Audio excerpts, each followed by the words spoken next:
tips about doing taxidermy. Taxidermy is the removal of skin and then preserving it and then putting it on a form so that you can remember your trophy. A lot of different reasons for doing it. One obviously is for the hunters to remember their trophy. Another one is museums, places like that will use it for animals to exhibit.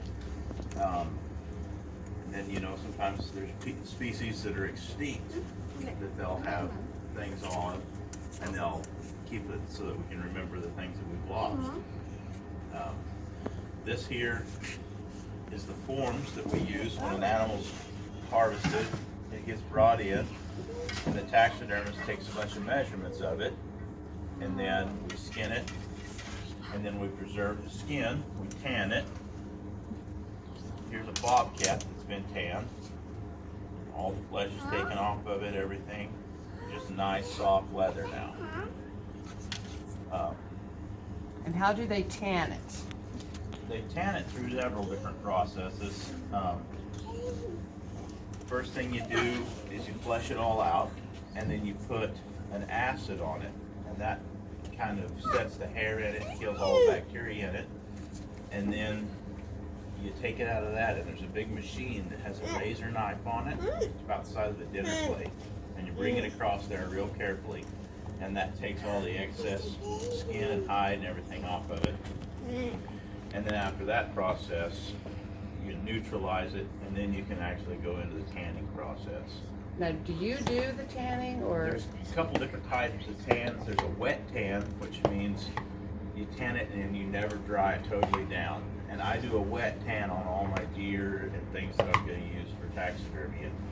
And then I send my dry tan, my garment tan, I send this stuff off to a big factory and a big tannery, and then they tan it for me.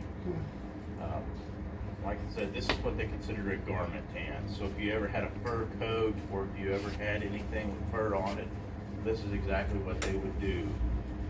The exact same process that they would use for that type of thing. The wet tan, you don't have to dry it down. There's no real reason for me to take it to this process. So we just keep the stretch and everything in it. That way everything will fit back over the top of it. So. This is a coyote. The customer picks how he wants it laid down. There's books that have hundreds of different poses in it. This is a bobcat. This bobcat's going to be going down a limb like this. And then the bobcat will be looking at you.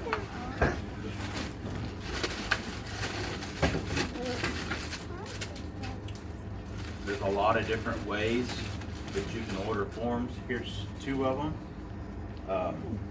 These are the heads. These heads will glue onto here. You've got to step back and look at it, position the animal's head exactly like it should look. You have to look at a lot of pictures when you're doing taxidermy work, a lot of references. Every little detail makes a big difference in the mount. You know, that's the difference between a guy that does a lot of work and not very much work. And then the guy that charges maybe $1,000 to do a bobcat or a coyote opposed to $200 or $300. So the better you are at it, the more you can charge and the more business you get. It's about like everything, I guess, in life. The more you put into it, the more you get out of it. Here's some eyes that we use. They're just little glass eyes, and if you drop them, they shatter. I've done it a lot. That's your only pair. It's not a good day. This is a deer eye. You guys can see the detail that comes in these eyes. I try to use a really high-end eye. The eyes are the focal point of a lot of mounts. So I try to use an extremely good eye.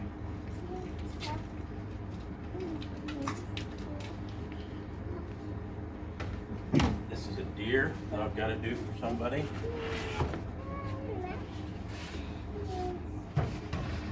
See here, horns. Got to cut the horns perfect. And the horns set just right in there. If you don't have it cut right, you know, your horns would be set way back or way forward or, you know, crooked or something.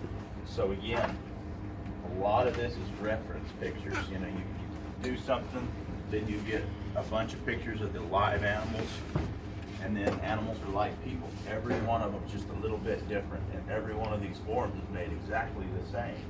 So there's a lot of times you have to alter the form. You have to adjust that form to make it fit that animal. So there's a lot of time that goes into taxidermy work before you actually ever even get to try to start mounting a deer. This is a deer that I shot that hasn't got mounted, so I don't have time to do my own stuff. Ever get into taxidermy so you can mount your own stuff? Don't keep taking other people's. It's all you get done. You can see here, each individual nostril on the nose is skinned out. You have to be very, very delicate when you're skinning this stuff. The lips are skinned flat. See, you can still see the lips in there. Yeah. You have to skin those out flat like that. That way they can roll back up inside there and fit just like they came off the animal. You take a Dremel tool and you Dremel up inside the nose, and then that way when this is ready you can put it back up in there. Same way with the eyes. You have to skin the eyes, and then there's a little piece of skin in there that has to roll back up in there with the clay. Same way with the ears. You have to totally turn the ears inside out. So this ear, when this is wetted back down in reverse, this ear will actually slide right up inside there and take the place of this hard cartilage. We'll have to pull all that hard cartilage out of there, and then we'll slide this ear up inside there. Then this is an ear butt. Everything you take out of the animal, you've got to replace or it doesn't look correct. So on the deer, there's a lot of meat and stuff right here, muscles and stuff right here. That way they can adjust their ear however they want to. So this here takes a place of that muscle. You can build it with clay if you like. I like an ear liner. Some guys use Bondo. I don't feel like I can do as good a job with Bondo or clay as I can with this stuff. It costs me more money, but I think I have a lot better finished quality product at the end. So like this ear right here with this particular ear butt, like this. When the customers come in, they tell you how they want it. You go through a whole list of things that they can have. Their ears one way, their heads one way. These forms, they make them turn left, they make them turn and right, they make them in 4 or 5 different positions. Some deer have their heads straight up, some deer have it all the way down to a full sneak. There's a bunch of different deer on the wall over there. You can kind of see what I'm saying.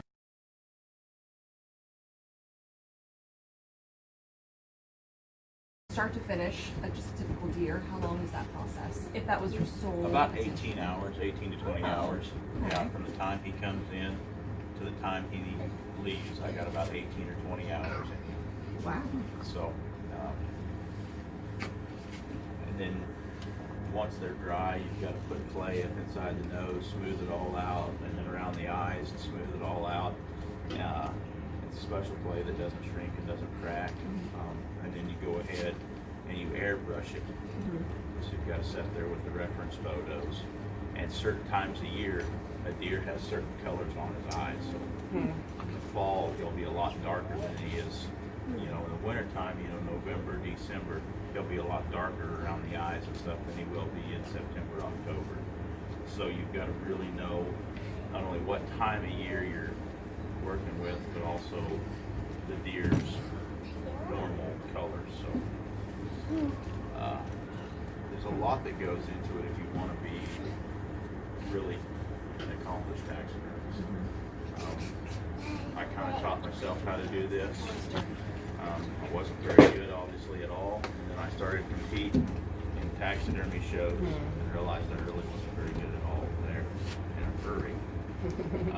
But I learned more there in a few shows, and I've taught myself for 7 or 8 years in doing it. So it was a very humbling experience, but it was a wonderful experience.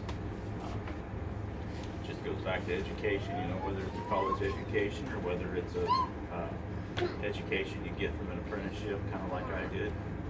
Education is, knowledge is everything, no matter where you get it or how you get it. Knowledge is something you should never take for granted. Do you have a lot of bobcats that come in? I do have a lot of bobcats. They're something that's very prevalent around here. Are they? But Okay. they're kind of a hard species to obtain as far as they're not a real easy animal to hunt. So a lot of people, Sure. you know, they don't hunt them. And this is just a high, dense bone. Yeah. And when it comes in, there's certain things that I do to every one of these to make it look more like a normal, natural deer, in my opinion. So you just take a rasp and sandpaper and you just go to work on them. They're, like I said, each individual deer is different. Yeah. So you can't just expect that deer hide to fit on this form perfectly. You have to take, test fit it, and whatever doesn't work, you have to shave the skull, whatever. Like this hump right here, I do not like this hump on this deer. It's big. I personally don't think that's natural. So when I take this hump out, I've also got to alter all the way down this form, because you can't just take one thing out because it doesn't fit then. So when I take this hump out, I have to alter it all the way throughout this form. And like if a nose is too long, you can't just cut a chunk of that nose out. You have to take a fine saw blade and you have to cut it in about 10 or 15 different places. And you're just taking the width of the saw blade out. You're not actually cutting a chunk out of it. And then you use Bondo and put it together. And then you take sandpaper and re-sculpt it, and then you measure it. If it's still too short, you go in there with a real small saw blade and cut about 10 or 12 more places. Bondo it all back together and then start sanding it. So, you know, if a deer fits the form, it's a fairly simple process. If the deer doesn't fit the form, it can be a nightmare. And it's very hard to charge for that, you know, because the customer comes in, he says, well, how much does it cost? You tell him, well, then this deer doesn't fit, and you've got to put another 7 or 8 hours or 5 hours into it, whatever it becomes. And it's hard to charge that. So that's one of the downsides of taxidermy. But, and if you ever get something mounted, never, ever walk in your taxidermist store and say, man, I don't remember the horns looking that big. Because the guy, all he did was wash the horns up, cut them, and set them on your animal. If you wanted that, you could have stuck them on a board. The poor guy's got 20 hours making that deer look alive, and all you care about is the horns. Don't do that to the guy. It's Bet not you a get good that thing. a lot. Yeah, yep. Your next animal will not look as good, trust me. You know, it shows respect to the animal if it's done correctly. That's one of the reasons I try so hard to make that animal look natural and look like he did when he was alive, is because I think we owe it to the animals as taxidermists. Even if the customer doesn't expect that type of quality, I think we should put that kind of quality in each and every mount. That way, we're proud of it, we're proud of what we did, and it reflects a little bit of the pride that we have in our work. And the animals deserve it. They deserve to look nice. If you're going to put them on the wall, they deserve to look nice.